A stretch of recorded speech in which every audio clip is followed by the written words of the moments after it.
Hey guys, GHAZZY TV here with another Path of Exile video, and in this one we're going to talk about some of the stuff that was brought up in the Cicerone with Mark Roberts interview that just went down. There's a lot of information. It was a very long podcast, so I took out a couple things I wanted to mention. Most importantly, the 109 new scarabs, which are replacing the sextant spammage, which I'm personally not a huge fan of. So I'm very happy to see that we're going to use scarabs. The way they were presented are phenomenal. Like, I shit you not, phenomenal. Actually super excited about this. So what I wanted to bring up mostly is the fact that you're able to stack some of these and use multiple at the same time, up to 4 of them, plus the map in a 5-map device, which you upgrade. I believe you open up a 5-slot device from a tier 17 map, if I'm not mistaken. And some of them are actually absolutely brokenly cool. There is different type of tiers in terms of rarity, but you don't have any type of like tiers of the scarabs. The icons are still related to this, so the winged one, the previously winged ones are the rarer one, but there's even a rarer one, and that's referred to as an uber scarab, which are absolutely crazy. And this is one of those with a winged rarity, if you will. This is a Legion monster in area, can be broken out of stasis multiple times, but every time you break it, it's going to take you a longer time to break them. So there's like really crazy mechanics. Like we saw some that were able, you were able to get 10, 15 fucking breach hands from breach encounters, allowing you to get to the point of having freaking every breach giving you a breach lord. 5 up to 10 extra breach clasp hands for each breach. I mean, it's just insane how they're doing this in the terms of allowing you to target farm the mechanic you want. I know that a lot of these scarabs are directly associated with the previous version of that as a sextant, but I like that they're on a scarab because I can then actually look at the item and I can purchase or find it and then utilize it for my farming strategies, or the way I just enjoyed playing the game, by having an item in front of me that I'm then using, compared to having one orb of sextant that I'm spamming on a void stone, waiting for the modifier to happen. That would be good. I actually very much enjoy this approach to the game. It's going to be very interesting to see the entire list of this. But this one I wanted to mention a little bit more in depth, because the Legion Scarab of Eternal Conflict, there was, or have been, quite a few leagues in the past where we have been spamming Legion for profits. The way they've been done is that you pop the Legion and then you would have a build designed to instantly wipe out the entirety of the entire Legion, and then click your skill one more time and the entirety of all of things that were just spawned just dies immediately. Now you can do that multiple times. You can basically have builds that would, with this scarab, destroy an entire area of Legion monsters. Then pop it again. Then pop it again. Then pop it again. And then pop it again. And then pop it again and again and again. I absolutely love the idea of this, and it just sounds so crazy when I saw this on the screen. Absolutely insane. Can't wait to check this out. That's the scarabs, and the other part I wanted to talk about is actually 2 things. There will be a separate video when I talk about a little bit of a leak on Spectre, so do make sure you check that out, and don't forget to hit the like button and subscribe for more content on this video. It does actually support the channel a lot, so don't miss out on that one. The other part I want to talk about is the crafting of the Necropolis League. So we got quite a few things that they were talking about when it comes to the information of this.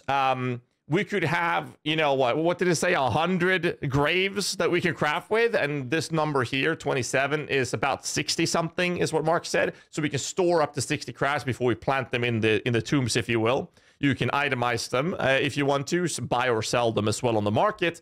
And what they were doing is that they are presenting us with a situation where you can then target and say that, well, the item I'm going to craft with this mechanic is going to be a Stygian Visor. It's going to be a Bone Ring or a Minion one, for example.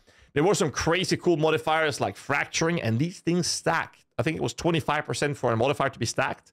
Using 4 of those, bam, 1 modifier is guaranteed to be fractured on the item. So there's a lot of those things that you can do to create these massive craft projects. The problem with this is obviously that now you need information of how the hell you're going to craft in the game. This is where websites such as Craft of Excel comes into play, where you can learn how to craft things very, very easily. In the descriptions down below will be a link to a video of how to craft, a basic learning of crafting. I've done this with Darth Microtransaction, try to teach him how to craft, and these are very easy things you can learn. So we can, for example, say with a minion wand, such as a convoking wand, having different modifiers. What's really cool with this is the actual change to what they've done with the modifier tier rating of how that actually interacts. They have a way to increase the weighted, the chances for you to hit certain type of modifiers. And they also have a combined effect where it will strip down the lower tiers of those modifiers. So for example, on a convoking one, for the sake of argument, we'll look at the minion damage. The lowest tier is 10 to 19% damage, and the highest is 100 to 109% increased minion damage, like the level 84 required. Now, these are very hard to hit. The weighted modifier here is 80. What these crafts is doing in the Necropolis is cutting the specific modifier that they are referencing by removing the lower tier modifiers. I believe the 100 was like the lowest 3 or something, and you could cut like 50% of the modifiers, which is absolutely freaking insane.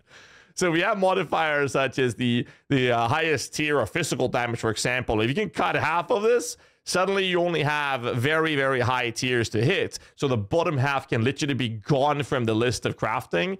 And this type of change is absolutely insane. So it's going to be very fun to see what people come up with when it comes to this. I'm sure we're going to find some absolutely busted crafting methods. I'm very excited about this myself because I'm a big crafter fantast when it comes to Path of Exile. But again, I just love the idea of this and the fact that you can have smaller projects or you can bring out these massive projects with tons of these things included. I just don't know how this is going to affect the way I normally make currency, because I normally make currency and profit in Path of Exile through profit crafting. And yeah, this is going to be a very fun adventure to go through, something I'll engage with a lot myself, and I'm very excited about it. I just don't know how to describe my excitement for this other than what I've just said. But I do want to bring in some more light again to repeat myself. The fact that you have these things being such a huge part of the League mechanic, this will increase the interest to actually learn how to craft in Path of Exile. So again, a link in the descriptions below. Well, there will be a video where you can learn how to craft in Path of Exile. This video is actually on Craft of Exile's main webpage. So if you go to craftofexile.com, there's actually, when I'm live, it's my stream if you want to watch my stream. But when I'm not live, there's a video guide in there, and in the descriptions below, you'll find a link to my guide hub, in which you'll also find the crafting guide that is on Craft of Exile when I'm not streaming.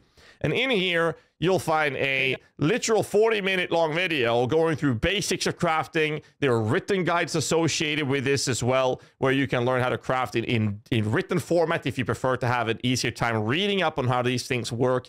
And there's much, much more content about this, helping you grasp the actual basics of crafting, because in the end, learning the basics is more often than not all you need to get started with learning that entire portion of the game.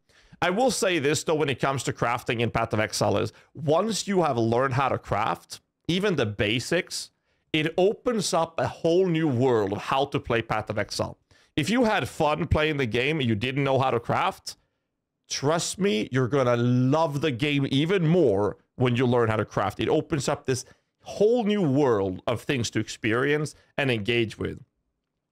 Mark mentioned how when you only have a handful of crafting tombs ready to do your item in the Necropolis League, how it would be a short little sequence, it's gonna light up and the item's gonna drop on the ground and then you have to hover over it. That excitement, when he described that, to me, that is like the very peak of crafting. You do some huge preparations, like this is what I'm going to do. And normally crafting means you're spamming hundreds upon hundreds of different crafting items, or re-rolling resources on an item, waiting for a certain outcome to hit. Whereas in this specific crafting, you're in a position where we're basically looking into posting up a preparation of a project, and then it will all just build up to this one big moment where your craft is going to just pop out. And then you'll see if that project turned out to be a bad one or a good one. I don't know how else to describe my excitement for this. It's absolutely crazy. But yeah, like I said, learning how to craft is very important. I have guides for it. It's all linked in the descriptions below. And I think that's going to be very fun. Going back and circle back to the scarabs, I do want to say this as well. On the Atlas tree that you can be running, the changes to the Atlas tree is very specific. There are nodes right now that is increasing your chances for dropping scarabs in your maps. Now, I will firmly say this. I believe that after going through the top and middle here, getting the Kirak missions as well as shaping the world, I think it's very preferable to bum rush the Unwavering Vision. This will disable scarabs from dropping just to get the map progression nodes from the shaping the mountains, shaping the skies, and then picking up the Kirak missions. I think these things are going to be among the best ways for you to progress your Atlas progression. But as soon as you feel comfortable, I would recommend taking this node away.